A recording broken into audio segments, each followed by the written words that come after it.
I would like to welcome everybody to May's Conversations That Matter in honor of Black Breastfeeding Week.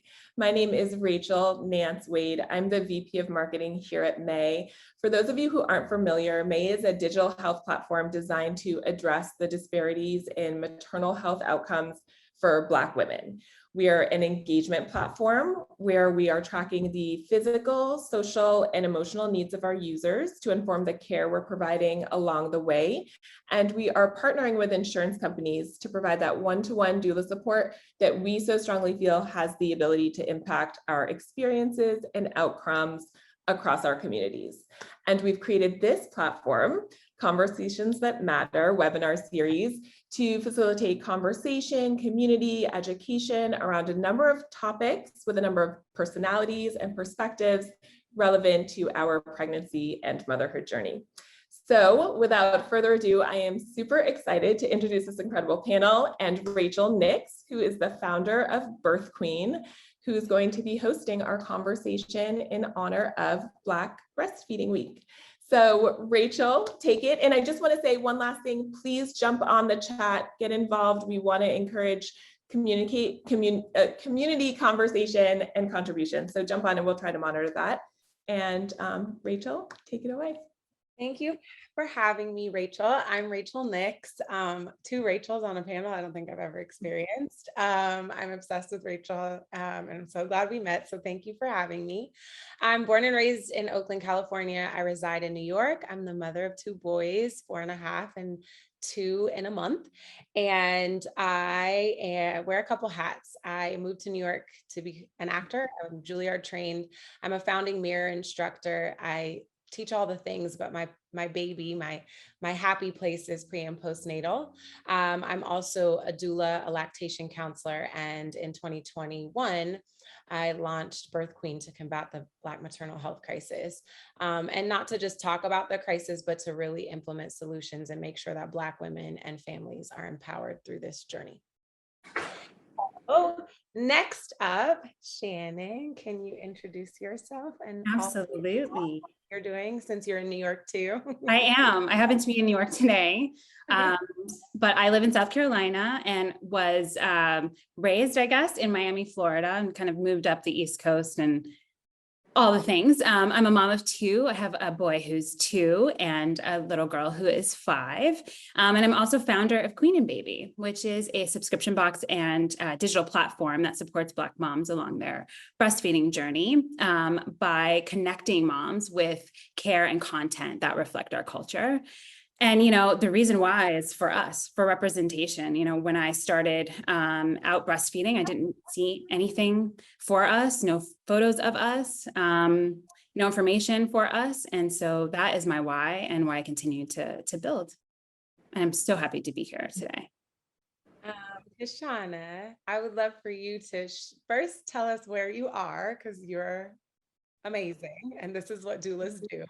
They do all the things. So where are you currently, KASHUNA? Can you introduce yourself? Hello, how are you? I'm KASHUNA Watts, the owner of Gracefield Phase Doula Service. And right now, currently, I'm at a birth. And I'm located in Mississippi.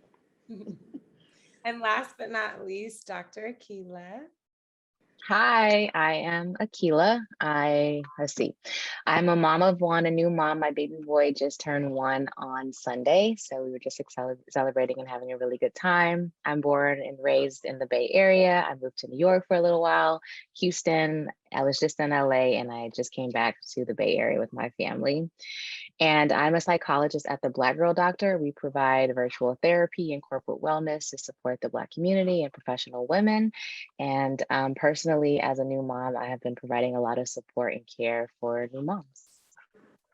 Well, thank you everyone for joining. I wanted to start, I'm going to toss both because sometimes I feel like this question for myself is hard to answer, but what is something you felt super prepared for your birth and or breastfeeding journey, or something you wish you would have known?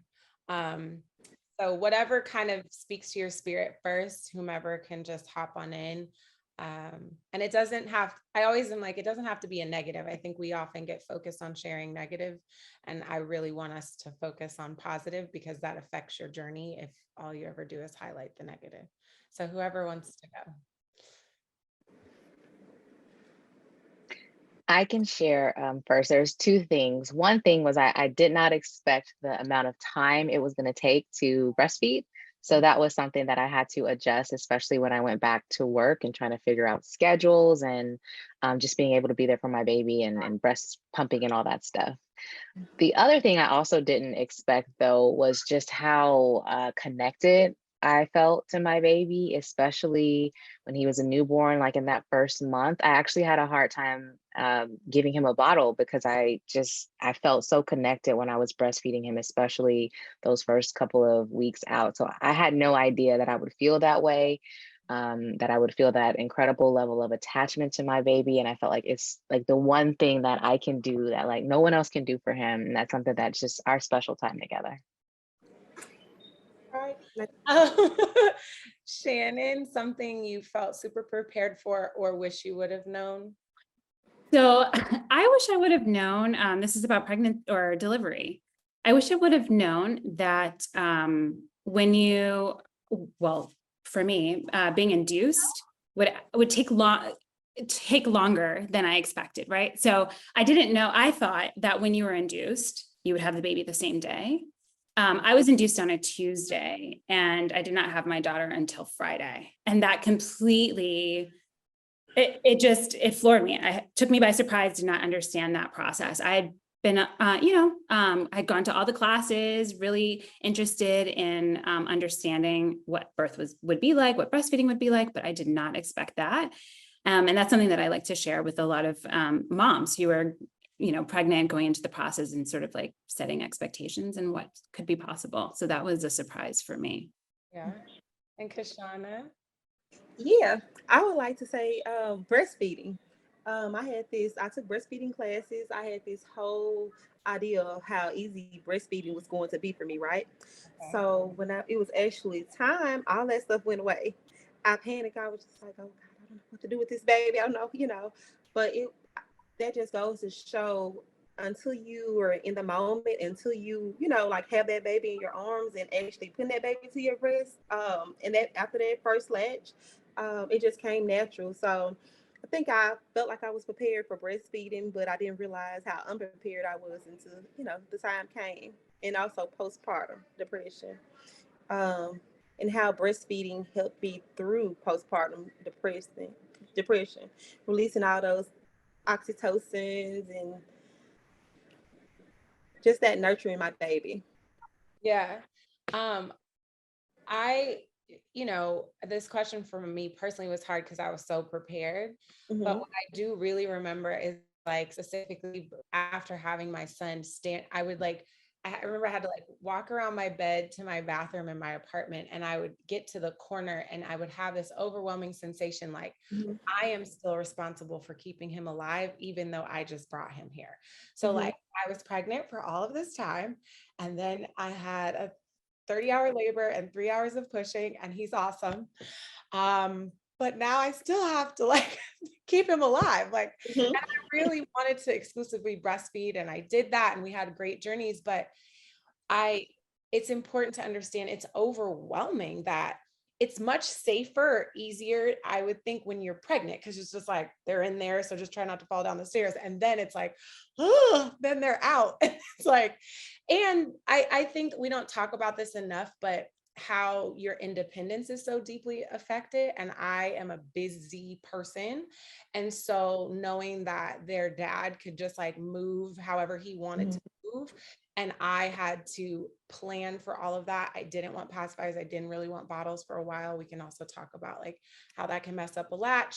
So I think that's kind of amazing, Dr. AKILAH, that you had that instinct and you listened to it, because it was probably what you needed to do, and not introduce a bottle that could interrupt you guys' flow of breastfeeding.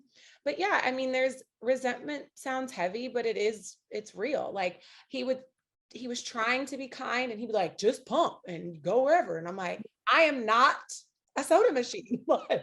And just pumping is not just pumping. It's washing parts and planning, and do I have enough and how long, and then do I freeze it, do I put it in the bottle, do I put it in the like, it's so overwhelming when you're exhausted and you're healing and your emotions. It's a lot. So I want everyone to know I was blessed not to deal with, to fall on the spectrum of PMADS, which AKILAH, I want you to go next with mental health portion of postpartum, but it's still overwhelming. So if you have bubbled up emotions, like nothing is wrong with you, it's a lot. You've given birth to a human and now you have to keep them alive and do all the other things. I'll get to all the other things and how you shouldn't do too many of those. But if we can talk, if Dr. AKILAH, you can speak to the mental health portion. Women across the board aren't aware of this, but it's especially not a safe space for Black women to talk about our mental health. So I really want to highlight that for mothers. Yeah, I think mental health is super important at all phases of this. One of the things personally that I hadn't really been prepared for was pregnancy and how my mental health took a hit. And as I began working with more mothers, that began to come out, and also my friends, it began to come out that like pregnancy was extremely hard. I remember I was excited about being pregnant. I had gone through infertility, so it was it's an exciting thing that I was having this baby. Probably after about 2 weeks, that excitement faded, and I was sick every single day. Morning sickness was all day sickness. I was getting headaches, and then mentally, like I was just so like sad and irritable, and all I could do really was sleep. And so I went to work, rolled out of bed as best as I could, didn't do my hair, barely put on clothes, just did enough so that I could have a job, and then came home and sat in the dark and went to sleep. And that went on for probably 6 weeks straight. And so as I began working with more mothers and actually digging into the research, that's actually not that uncommon, that during pregnancy, it is really difficult. And then also, so one of the things that goes with that is that I was trying to beast mode through pregnancy. Okay, I'm going to be pregnant. I'm going to go through pregnancy. I'm going to do all this work. And then once I have my baby, I'll slow down. And my baby inside of me was like, no, like you got to slow down now. Yeah. So that's kind of my personal experience. But as it relates to just postpartum anxiety, postpartum depression, even if you don't have these like labels or whatever you want to call them, but you can still have like the baby blues, and that's pretty normal. Sometimes women don't feel even attached to their baby, especially during pregnancy. And I've had moms come to me feeling like, is there something wrong with me? Like I don't feel bonded with my baby. You watch movies and you hear women like, oh, I'm just so happy about this baby that I'm about to have, but not every woman experiences that. And I want to make sure everyone knows that that's pretty okay. That sometimes it takes some time for you to feel connected and bonded with your baby. And if you're not excited about it, it's okay. Give yourself some grace. Your hormones are changing, your body is changing, you're developing this human being inside of you, and it takes a lot. I just encourage women to take the time out for yourself, to prioritize your comfort, to prioritize your needs, and to surround yourself with the community of people that can provide you with the support and love and comfort during this time, pre-baby and postpartum. Right. So Shannon, I would love, it's like a perfect segue to support. I have my perspective about what that is. I'll share a quick, cute thing. My second son, I still tried to do all the things right after I had Samuel, my first, but my second, when I would try to like breastfeed and do something else, he would be like, what are you doing? Like, sit down. So Baldwin made me sit down while we breastfed, and I thank him for that. But can you talk, share a little bit of personal, but also just what you would suggest? What support do should you ask for or expect to have during pregnancy, birth, postpartum, and beyond? Definitely. I would say also that was a surprise to me, that the need for support and how much I would need to ask for it and be so clear about it. And I think to start off saying, knowing that you need your community, whoever that includes, and being very clear about prioritizing and setting boundaries, which I'm still working on, right? Articulating what my needs are, being in tune with those and being okay with sharing that, and then asking for people to show up for me. and then setting boundaries, right? I think that's really important. When it comes to going back to work, which is kind of where, well, it's definitely where Queen and Baby started. So I have a lot of experience there. You know, being clear with your supervisor that you are breastfeeding, what that means as far as your schedule. One practical tip is to block out times on your calendar so that, you know, things can't be scheduled over that time. Because as much as we can do multiple things at once, a lot of time we don't have to, and we shouldn't have to, right? So making sure that you have that time, communicating with your colleagues. I've had to push back on having to be on camera, right? So some of those small things that you might not think about, but that will really support you in keeping your schedule, keeping your privacy, things like that. Absolutely. And what's interesting is with my first, you know, it was pre-pandemic, and I mentioned I started Queen and Baby then, and it's because I was breastfeeding or pumping in a closet by myself, right? And the support I felt that I needed was community, which is where I feel like platforms like this, Queen and Baby, really come in, so that you can see other people who are doing this, setting their goals, meeting their goals, getting advice, tips and tricks. But going back to work, so I had my son during the pandemic, and going back to work remotely, while different, it also was the same as far as support that I needed from my employer and from my community, from my family. So I think really it's about really just listening to yourself and being okay asking for help and asking for people to show up for you, and then setting those boundaries and following through, and, you know, just being proud and moving forward with what your goals are. Yeah, I would like to add, I'm very clear. Do not ask for what you need. Tell people what you need. Thank you. You're not apologizing. You're not asking for permission. That's right. You're saying, I am breastfeeding my baby. I need a space for that. And these are the times that I need. I just also would like to say, never let anyone dictate your breastfeeding journey, from your partner to your career. Right. And so some very practical tips, putting my you know, mom of two and my lactation hat on, is making sure you have the right pump, right? Have a variety. It's a machine. It's nowhere near as efficient as a baby. A lot of us as Black women, I'm just going to say it, we, without realizing it, have adopted a very Anglo approach to feeding, where we want to measure everything and then feed our babies. You know, as Dr. AKILAH said, when you're connected with your baby, you're connected with your baby.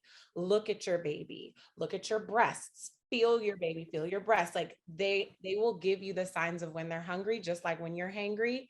Don't wait till they get hangry. Don't wait till I get hangry, and everybody's going to be okay. The schedules, you know, that's okay, but your baby's going to tell you when they're hungry. You don't eat at the same time and snack at the same time every day. So why should your baby? I think the other thing is, now we're so blessed, we have wireless pumps, which are awesome. So it can also give you a little bit more hands-free if you're working and or are a mom of multiples. It came in handy for me, absolutely.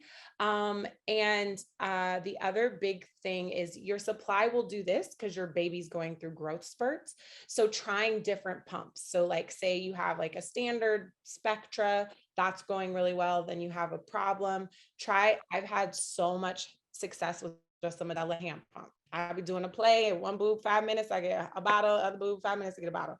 It's something, I think, because it's almost like hand expressing. Your body and your mind are like, ew, it's not the machine. Also careful with the negative relationship to pumping. Pumping gives you freedom and it feeds your baby and helps you pay your bills, right? Either go to work or get your nails done. Both are important. So be careful with the I hate pumping narrative, because it creates stress and a negative connotation, and it will affect your supply.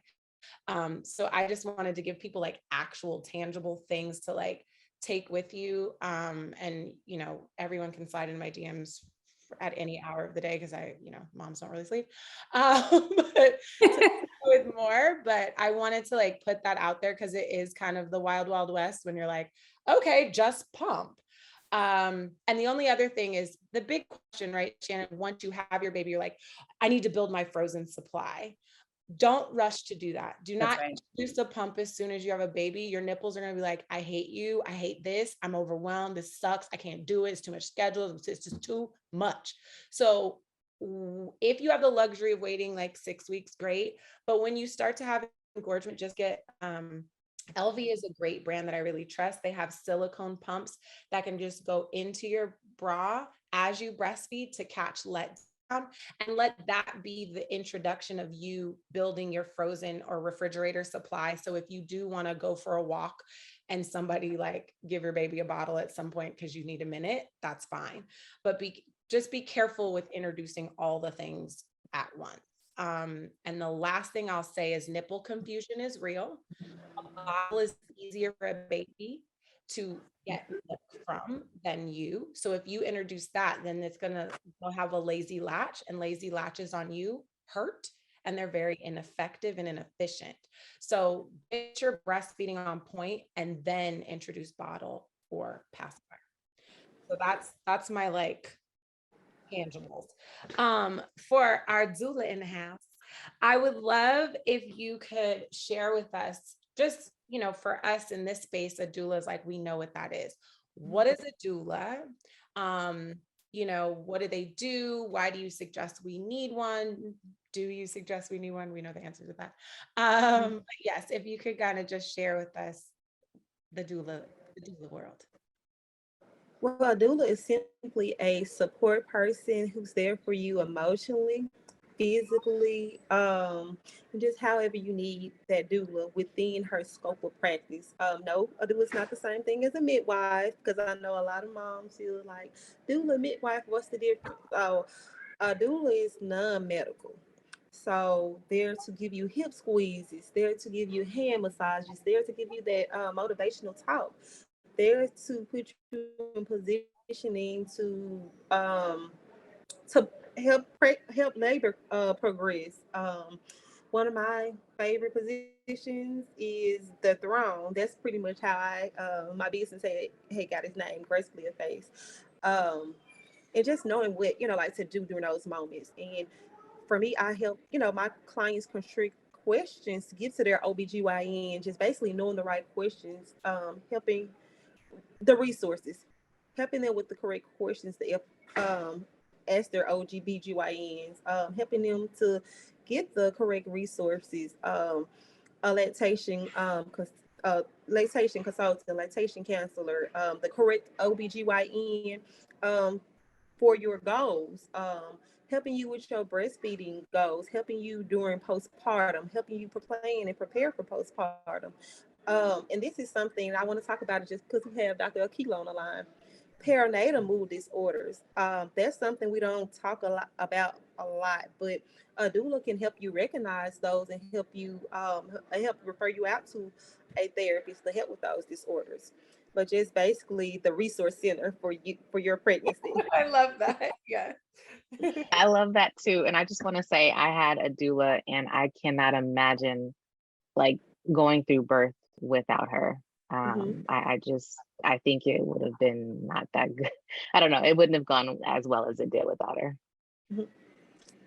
And I do think that every woman, especially every woman of color, needs a doula. So I'm in Mississippi. Our mortality rates are worse than some third world countries.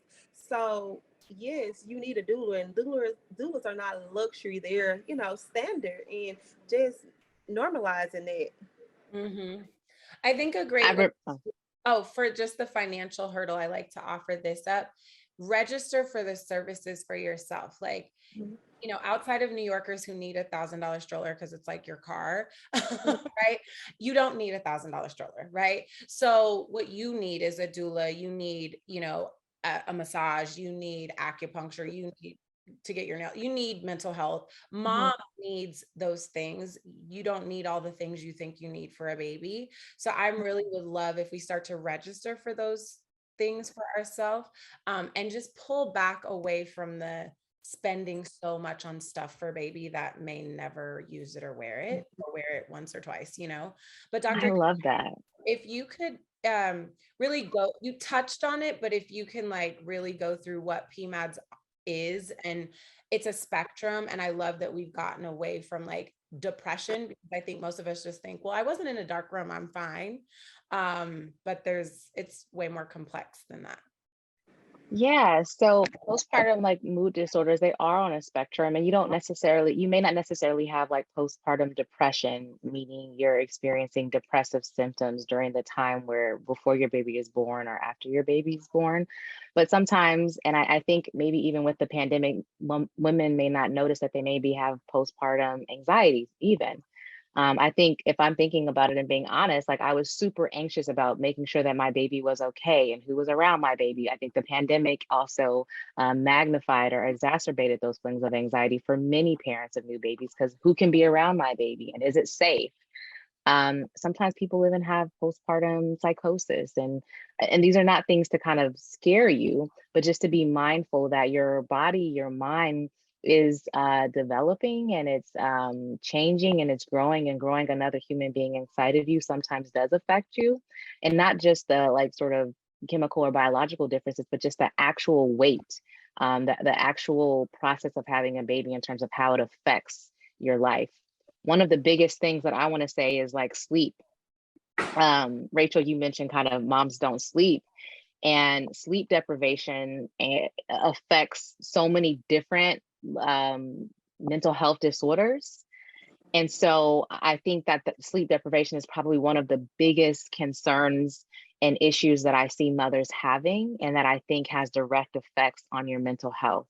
I've had phone calls from friends and from moms just so much struggle because they just can't sleep. Can I just get some sleep? And their mood is sort of being affected by that. So my sort of suggestion is to really take your mental health into account. Make sure that it is kind of like, for me, mental health is like the bedrock of everything. It is the thing that you absolutely need in order to function. And motherhood is no different from that.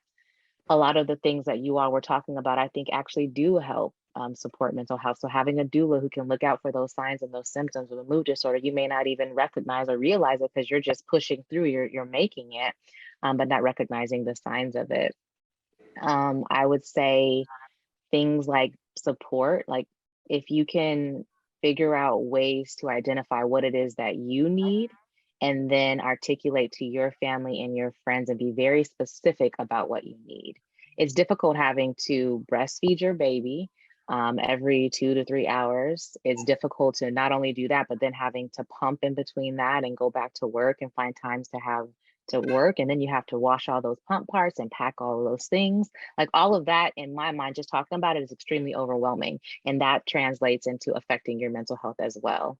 So thinking through like, how do I craft a life for myself that supports me being the mom that I want to be, but also me being the person, the human being, the woman that I want to be, as well as managing my career and the things that I like to do. One of the things that I find many moms kind of do is miss out on those things about themselves. So maybe they want to be working, like for me, and I speak from personal experience as well. Like I wanted to be out there and working, but my work was taking a hit because I wasn't sleeping because I was doing so much. Rachel, you mentioned this idea of kind of feeling resentment. And I actually think that that's probably more common than maybe we want to admit, that sometimes women maybe do feel resentful of partners or other people in their lives for not getting this support. So I just want to throw some of those things out there. I know I said a mouthful, but I'm sure all of you all sort of on the line can relate to some of it. Two things, because that forgetting pump parts to go to work is real. So number one, their dad never quite got this, but like, do not wash your pump parts. I had to, like, I don't, he didn't quite ever get it, if I'm honest. And I'm like, if you just wash them, or make sure there's not a full sink when I get home, because then I'm going to have to come right into the house and wash. And I can't wash the whole sink, then wash my pump part. Then it's just too much. So if you, one, have somebody else wash your pump parts, please. please, please, please. Hmm. To have an extra pump and like supplies at your job, just so like you hop in the car, you hop on the subway, and you're like, oh my God, I forgot the little thing that goes into the little thing. Like, or just have an extra, just like hand pump, just so you're prepared, because it's gonna inevitably happen. And what I would say, I would love to like bring it full circle or square back to Shannon to talk about like your box. And you know, you created your box because clearly you were like, wait, I didn't even know I needed all these things. So what are all the things you need, and what do you provide so we can all support? Yeah, that's great. Yeah. So I actually was in that situation, which was the impetus for starting the box, right? Like I lived about an hour away from where I was working, and completely just left part of the flange, right? And it's like, oh my goodness, what am I going to do now? Which of course you can hand express, but figuring all of that out too, right? So just, having a community before you hit a roadblock, right? And can get tips and advice and share. So this platform of course is great. But as far as the things that you do need, well, what's in the box really? So there are, so you talked about like washing the pump parts. You actually, there's some wipes within the box that help to clean the pump parts. I have some teas and some cookies, which we all know that keeping up with your supply is really about pumping and all of that, but it's also just great support and comfort to have some of those things inside the box. I also include a handwritten letter, right? To be able to share from my own personal experience and encourage you along your journey, which I think is most important. There's a water bottle so that you can stay hydrated, which is also very important.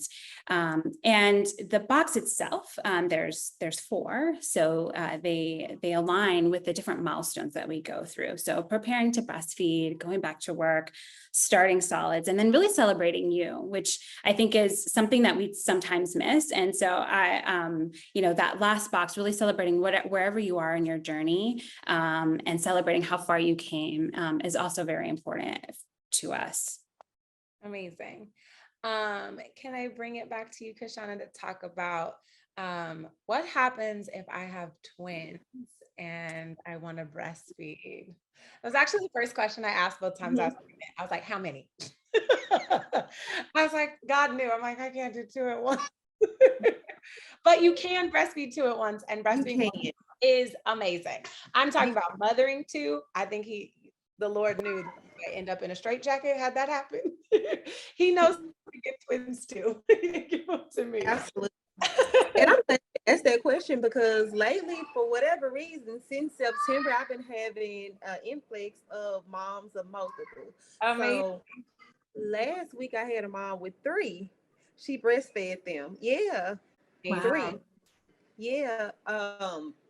So moms with multiple, I would encourage you first and foremost, of like your support is everything, right? And just learn your different positionings in a bobby pillow. Everything you need right in front of you: your water, your food, your cell phone, remote, baby, bobby, right in front of you. Get any and everybody in your family, your whole team involved. Don't be afraid to ask for help when it comes to multiples. But really, it's not any different than nursing one. You just nursing every baby. Each baby at once. The mom of 3, they had it like going like an assembly line. That's the first thing came to mind. Like, she would nurse one baby, nurse that baby, give that baby to her mom. Her mom would go take that baby, lay the baby down. She would hit the other side. I was just like, wow, this is amazing. And just to see that, we tend to overthink. Like, as soon as we find out we are pregnant with multiples, well, breastfeeding's probably out the door, because there's no way I could nurse 2 babies. But your body is designed for this. Your body is designed to breastfeed. Formula, not to say anything negative, but it's designed to mimic breast milk. And I say all the time, like with my moms and multiple, with all of my moms, if breast milk is curing cancer cells, what do you think it's doing for your baby? You Right. know, when your baby is sick, those antibodies, like they will show up, inside of your milk. So definitely, it's not anything different. Just being organized, taking your time, and your support, and Mhm. staying hydrated. Yeah. I would love to offer baby wearing up as well, Mhm. because being touched out is real. Like wanting to just like have your hands free or go poop without holding a baby and wipe yourself and wash both hands instead of one at a time. All of those are things that you're like, that would be nice if I had both hands. So wear your baby. What does that mean? Like in the beginning, they're so floppy. A soft like wrap is really great, but what's fantastic about that is you can also breastfeed them in it. And then Mhm. as they get older, the structured wraps are fine as well, especially if you're like out and about. Like I'm notorious for like being in the grocery store or where I'm whatever I'm doing and I'm breastfeeding and doing what I'm doing.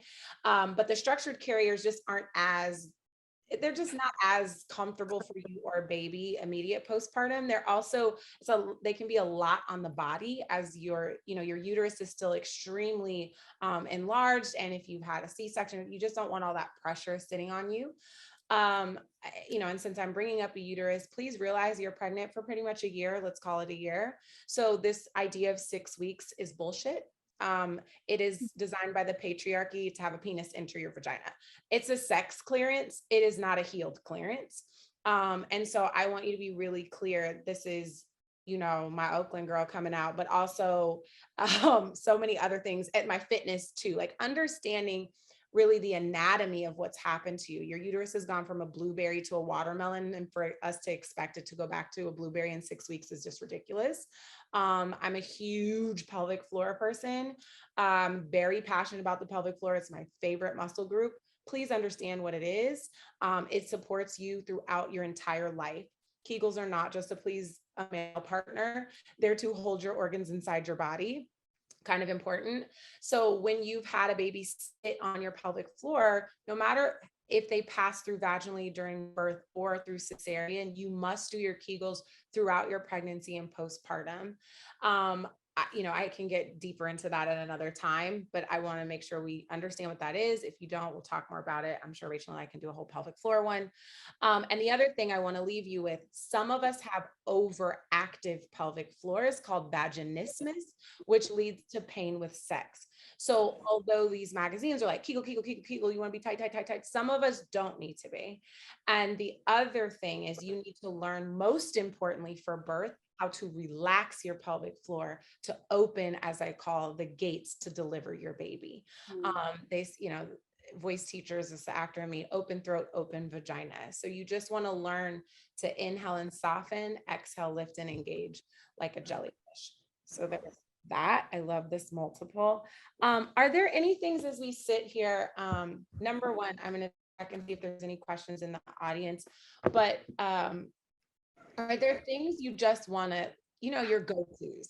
Anything, like if somebody's like, I have one thing to tell you, it would be this thing. If anyone wants to kind of share what that is, that would be amazing.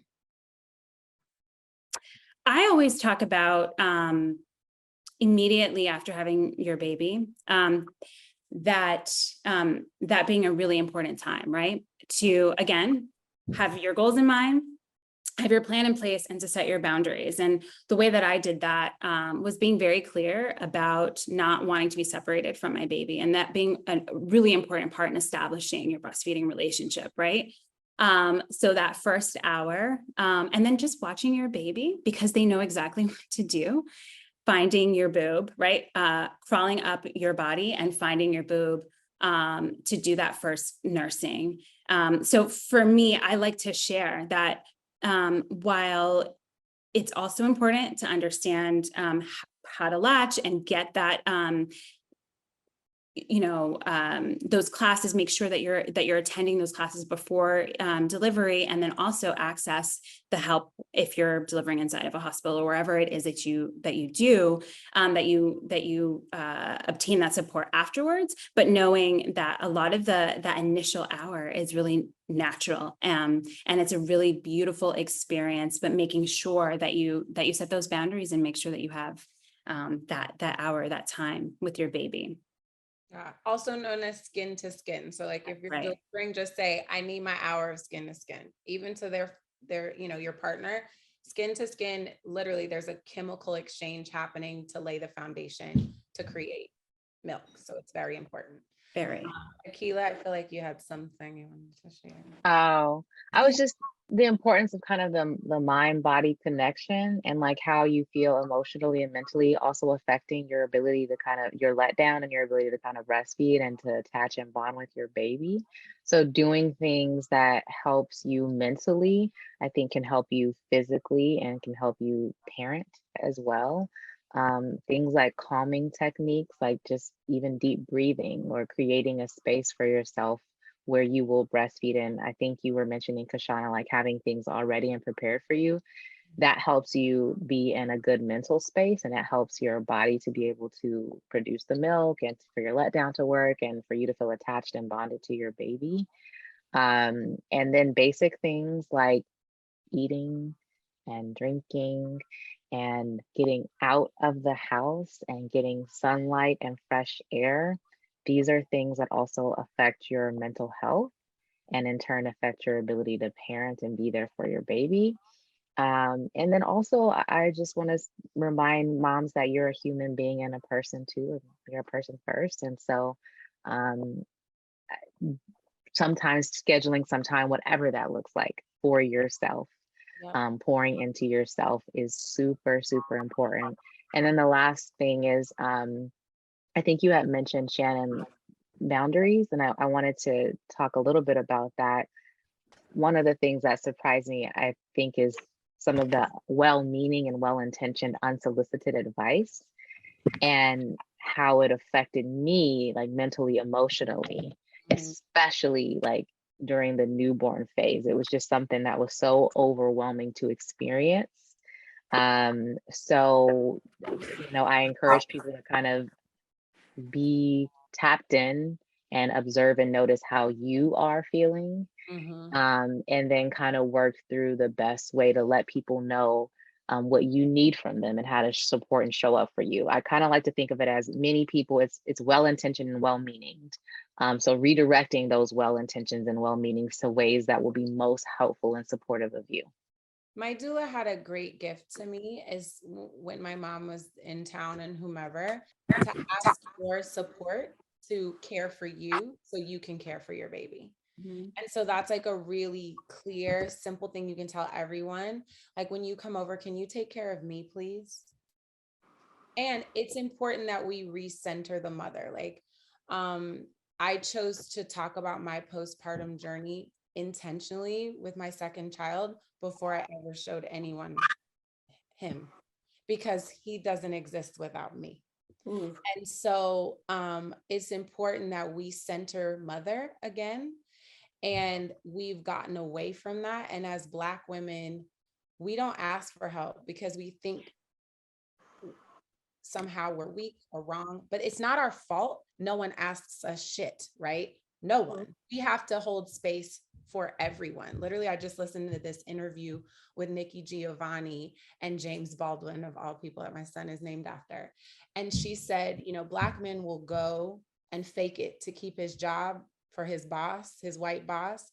But when he comes home to her, she gets his pain, his anger, and all that. And she said, can you fake it for me? And so it was so intense. But I had this conversation during the pandemic when, Black men were being hunted for sport, essentially. And we hold space for them to be strong. But who's holding space and being strong for us? So you don't need to, you are strong. It's paradoxes are a thing, right? You are strong and you need help. You are beautiful, but you need to heal. You are strong, but you're not ready to work out yet. You are, you know what I'm saying? Like, so it's understanding how to say no and to receive and be clear and intentional about what you need in every aspect of your life.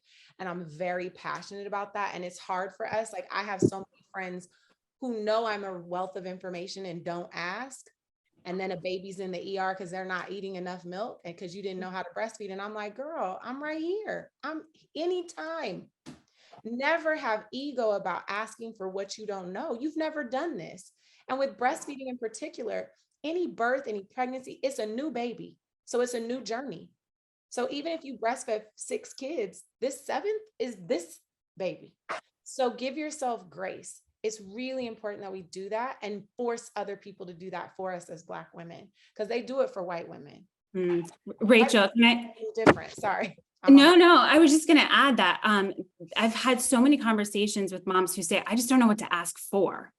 Right. And I think that actually comes from the sense that we should be doing it all. Yes. Right. So we don't even know how to ask for help.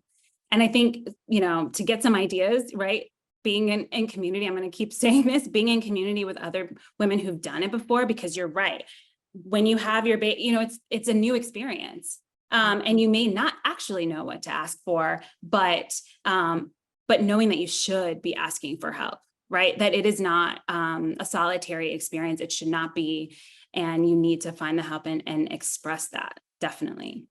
And it's okay that you don't always love parenting. You know what I mean? I think there's a thing where like, oh my God, my day was great. No, I got shat on, my boobs hurt. Right. I'm pooping and bleeding, and I have a pad on the size of a giraffe. You're like, it's not always cute, and that's okay. Like, get that stuff out. Have whoever text thread or whatever, where you can just be like, I can't stand my partner, I can't stand my kid, whatever it is. Have that safe space to get it out, because otherwise, as AKILAH knows, it's in you. And then that, thing is no yeah. And that's super important, because whatever is in you, it's going to come out. So you can kind of cope with it in a way, and you can be the person that's sort of direct how it comes out, or it can come out in ways that you maybe don't want, and it can come out. And so I would encourage all of these things. One of the things that what you were talking about kind of reminded me of this thing in psychology called both and being able to hold things in the gray, or hold things that seem like they're in opposition. But they can all coexist and go together. You are strong and also vulnerable. And I think this idea of vulnerability specific for Black women is truly important, and being able to share wherever you're at, however you're feeling, and knowing that any of those thoughts, any of those feelings are all okay. And I really think these kind of conversations help, because you put the real deal about motherhood and parenting is not all the things that we grew up seeing or thinking about on television. And perhaps we're doing it even different from our mothers. Sometimes there's this push to be like a really strong Black woman, perhaps because other generations maybe had to be strong in a different way. But being able to redefine strength right now for yourself, and knowing that that strength may look different from the way your mom did it, or your grandmama did it, or your sister did it, or your friend did it. But making sure that you have a journey for you. Something called mindfulness is something I want to leave with people. If you Google it, there's a lot of information out there, but it's just the idea of being in the present moment purposefully and not judging that. So being aware and observing how you're feeling in your body, in your mind, your emotions, what you're thinking, what's happening around you, and then accepting what that is. You don't always have to change what's going on. Sometimes it's about like accepting that this is what it is. And sometimes it is about changing. But the first step is being aware. And I also wanted to add and just piggyback off what Dr. AKILAH was saying. And it's okay. And I tell my moms all the time, listen, get you a pen, get you a paper. If you're not able to vocalize the way you're feeling, write it down, because it matters, even in the beginning stages of pregnancy, like we have these plethora of questions to ask of questions to ask our OB. As soon as we make it in that room, we forget those things. Write it down. And also, importantly, it's okay not to do anything. Leave those dishes in that sink, know. Leave that on. Look, if you feel like laying in the bed all day with you and your baby, that's what you do. Do it. Make sure on it. That's right. Yes. I tell my students, I get DMs all the time because I'm a trainer. I feel great. I just had my baby last week. I'm like, girl, if you don't lay down, go lay down, lay down, like, just lay down.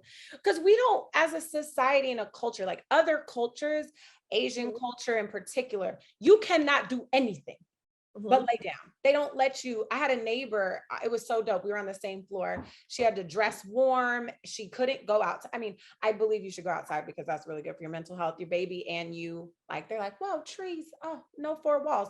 but it's okay. This notion that we have to do all the things. No, you are doing all the things. You're keeping a person alive, and you just gave birth to a person. Like, that is huge. And we just don't, as women, get the respect for what that really means. Like, when after pushing my baby out for 33 hours or 3 hours and 30 hours of labor, I was like, I know everybody's seen Boomerang, or I mean, Coming to America. Both are my favorite. I'm like, where are my rose petals at my feet? I need everybody to clear the space and lay some petals down when any mother enters the room. And that's why I founded Birth Queen, because you're a queen. And I want us to remember, and yes, it's specifically, my child's knocking, specifically for Black women is my nonprofit, but all mothers need to understand we are queens, and rarely do we feel like that, but we must take up space, especially now with Roe v. Wade and reproductive rights and all the justice we still have to fight for, which just is incomprehensible, because they wouldn't be there without us. But, you know, that's neither here nor there. But really understand your power and stay in that. And I feel like if I had one thing to say that my mom told me is, you know what's best for your baby and your body and your baby, period. The end. Never let anyone take that from you. I don't care who has a letter, a white coat, you're at the most expensive hospital, you got a PP, it doesn't matter. You're the center of this birth experience, this mothering experience, this breastfeeding experience. What you have as a mother in connection to your baby is none like anyone else. Sorry, my child is knocking. Anyone else want to just share? I think the only thing we didn't really touch on is like work-life balance. That's like a ha ha ha, whatever that means. Yeah. I don't think that's I wouldn't say that that's a thing. I agree. Work-life balance there's no balance, but I think I start off by saying, you know, trying to prioritize competing, priorities, right? Or managing those. I think that's the skill, honestly, that I think you get really good at when becoming a parent. And I go back to, it's just about setting those boundaries, having your goals, boundaries, right? Like just knowing what it is that you need to accomplish and letting everybody know that and sticking to that. I don't know about balance. I think that's a fallacy. And sleep. Sleep, I would say sleep and grace, right? Be honest. I'm really tired, even if that's your employer. Like, you're a human being first, like AKILAH said, which I think is really important. But I want the both and. I love that. I'm gonna use that. Both and. I am tired and I need a little bit more time on that, right? And, you know, I'm going to get it done, but doing things when you want to versus you have to, this like grinding it out all of the time. Deadlines are, you know, they're not really like a solid thing. And so I believe too, that the more we share our truth, the more deep relationships you develop with people, and you will get your job done. And your child was throwing up all night with a fever, and that is the priority. And so everyone will survive. You know what I mean? And I just really believe in that. So that's what I would give to people. Don't stay up till 2 a.m. trying to do everything, because everything and you will suffer as a result. Sleep as much as you can. I want to just push the sleep and rest as much as you can, because I think those are the gateways to productivity and to being there for your baby. And balance, it may not look like an equal thing, and it may not look the same every single day. Some days your baby is going to need more and it's going to get more, and some days work might get a little bit more, and some days you might get a little bit more. So I would say just being present in the moment and figuring out, identifying what it is that takes priority that day or that moment, and going with the flow and giving yourself compassion, that you're doing the best you can. And honestly, I think moms like get it done. However we do it, we get it done. And so just remembering that. And I mean, haven't they done studies, AKILAH, about how detrimental multitasking is? Like it's not it's really, it's just like bad for your brain, right? Right. Yeah. yeah, you're never really giving your full attention to everything at one time anyway. So it may serve you better to focus in on something and get that done. At least you feel accomplished in that you've got it done and you've done a really good job at it, and then move on to something else. But yeah, it's hard to do this and do that at the same time. You're not paying attention to all of those things together. Right. Anyone else want to share anything else before we close? I feel like we need to do this every week. I don't know. Glass of wine. I think the last thing I want to do is just thank everyone. I know Miss Nance is going to close us out, but something that probably is really crazy that it's going to come out of my mouth is I don't deal in mom guilt. So if I had one thing to leave you with, don't deal in it. Men don't get guilted for providing for their families. So why should we when we give life and provide? And. So you're adding to your resume, you're not taking away when you become a mother. And I want you to also know that your life is not over as far as career just because you become a mom. Look at all these amazing women.